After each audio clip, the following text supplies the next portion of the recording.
Hello, chess family. It's me, National Master Jesse James, and welcome to another segment for Instructive Chess Miniatures. All right, this one we got a good one for you. You got Boris Gelfand versus Vladimir Kramnik, one of the world's best chess players. And, well, if you know Boris, he's one of the best attacking grandmasters. And, well, here we go. We start with e4, e6, d4, d5. Here we go. You know I love to attack the French, and I assume Boris did here too. He goes ahead and plays the Paulsen variation, knight to c3. D takes on e4, knight takes on e4, knight to d7. This is the Rubinstein variation. Knight f3, knight f6. Of course, black is looking for trades here because they do have less space in the center. And, well, knight takes on f6, knight takes, and here bishop to d3. Already I like this position. Look at this. In only a few moves here, both bishops are headed over here. The queen's ready, the knight's ready. Definitely kingside attacking prospects. And here black tries to destroy white's center and plays pawn to c5. White goes ahead and says, you know what, go ahead and take it. Here we go, d takes on c5, bishop takes on c5, queen e2. You can already sense that Gelfand is in an aggressive mood today. Alright, queen to c7 gets played. And here we go, castles kingside. There's definitely ideas about castling queenside here, but I like the way that Gelfand plays it. Alright, white goes ahead and castles. And here we go, bishop to g5. Very easy development here. You can see the rooks are connected, and white has made very good strides on just, well, making threats. Here black goes ahead and plays bishop to e7 here. Of course, you could move this knight away, but after you move the knight, let's just say to d5 or something, here you get very good ideas because now the h7 pawn is the main weakness. Here you can see that bishop was already aimed there. So here we go, queen to e4, and, well, white's just going to have a good game here and start a very nice attack. So, bishop e7 here, go ahead and defending the knight. And here, rook a to d1. Gelfand does a beautiful job. Every move is controlling the center. Every move is trying to attack. Here we go, black plays bishop to d7 here. And, well, now that white's pieces are already developed, now it's time to go for the middle game. Let's start improving our pieces. Here we go. First one we're going to do is the knight to e5. A very nice square for the knight. Even ideas about f4, maybe even rook f3 for a rook lift or Capablanca's rook, where the rook goes on top of the pawns to swing around.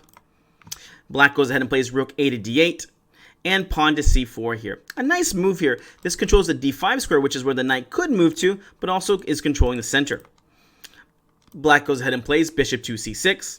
And now a nice idea here, bishop to f4. Always looking to make threats here. And here, well, there is a little tactic behind this move. Do you see it? Here, this is a simple one. Here, white would like to play, let's just say black made a bad move and play something like a6. Here, we get to do the tactic of knight to g6. A beautiful idea. Notice that the knight is defending the bishop.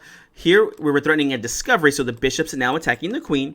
And when the knight moved, well, it defends the bishop and also attacks the rook. So just a beautiful sync here of the pieces working together.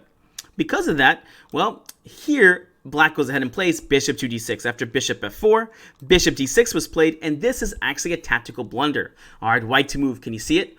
What do you play here to win some material? All right, hopefully you push pause, try to figure this out. The whole idea is to play knight to g6 here, but now it won't work because the bishop's in the way. So remove the defender. Get rid of this bishop. How do we do it? Simple chess. Here we play pawn to c5, a diversion tactic. And here we see that if the bishop takes, well, and this is pretty much forced. If it doesn't take, then we're going to go ahead and do that. Notice here, if they take, then we're going to be able to do our idea of the discovery. Also notice here, you could play bishop takes e5, but even computer doesn't like this. After bishop takes, ew. The queen must jump over to a5 here. And, well, bishop takes on f6 here is just going to be messing up the pawn structure. G takes on f6. Here it's almost like a forced win here. Queen to g4 check. King to h8. And now a nice idea, queen h4 for a double attack here with the pawn on h7 and f6. And white goes on to go into a winning position here. Oh, I do want to point out here that after this move of c5 and bishop takes, well, I'm sorry. Yes, of course, the bishop c5, knight goes to g6, which happens in the game. I do want to point out here, if you do play bishop takes, and then queen to e7 here, there is another threat here. And what do you play here? Here we get to win, again, material with bishop d6, skewering over here. And you might say, hey, well, I can just at least win a pawn here. Unfortunately, you don't even win the pawn. After rook takes, pawn takes, queen cannot take on d6, because if queen to d7, check, and then you would lose it over here, right?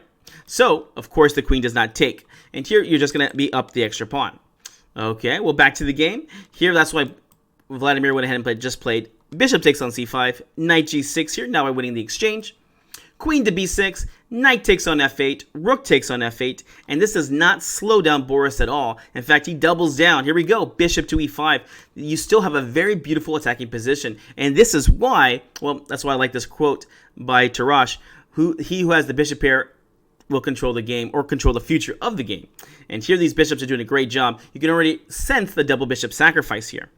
All right, black went ahead and played knight to d5 here, and well, you can guess it. White to move. Here, Boris goes ahead and does the double bishop sacrifice. For those of you who don't know, this is a very standard pattern here where we're going to be sacrificing our bishops on g7 and h7. But remember, when you do this, make sure every move has a tempo and every move has a threat. So, which way do you sack first, on g7 or h7? Simple chess, look for the checks. Here we go ahead and play. Bishop takes on h7 check. King takes. Now, you could take on g7 here, but remember, use all the tempos you can. We need to get our pieces over there. Queen to h5 check, king to g8, and now we play bishop takes on g7 because now it all comes with a checkmate threat again. Again, this is very beautiful because, well, every move has a tempo and every move has a threat. Okay, well, if you don't take back, you're just losing. King takes on g7, and this is the whole idea of the double bishop sacrifice. The king has lost all his cover here. And now simple chess, queen to g5 check, king h7, and here, well, queen cannot checkmate by herself. Who's going to come in and help her? Here we go. We got Capablanca's rook. What do you play? Here we play rook to d3. And this rook h3 is just so menacing. Well, there's really no good way to get out of this. Computer actually does find some draws variations, but it's really hard for a human to find this, especially when you consider it was Kramnik. Kramnik, again, one of the world's best chess players in history, couldn't find this defense. So I have a feeling that most people, especially people watching here, would have a hard time themselves. But here, Kramnik does start off correctly and does play. The only move that does try to get out of it, knight to e3 here. Okay, well, simple chess. Pawn takes on e3 here. And unfortunately, Kramnik now makes a blunder. Here, the only move that he could try was pawn to f6 here. I mean, it makes sense. There's escape squares now for the king if the checks happen. And it's a nice idea about blockading is now the rook can't slide over, right? Unfortunately, here he went ahead and played bishop to e4, and it's game over. Remember, unprotected pieces, well, it's not too surprising that Kramnik went ahead and failed for this because whenever you're attacking, your opponent has a hard time defending psychologically. And, well, over the board, there's just so many trappy moves that you can play. Well, here with the unprotected bishop, white to move and play. What do you do here? Simple chess, just a simple tactic here. Queen to h4 check, attacking both the king and the bishop. At that point, Kramnik is just going to be down the material, and his king is still very unsafe, so he went ahead and threw in the towel here. And, well, this is how to play the double bishop sacrifice. A very good demonstration game here with Boris Gelfand. All right, guys, hope you enjoyed this. We'll see you in the next video.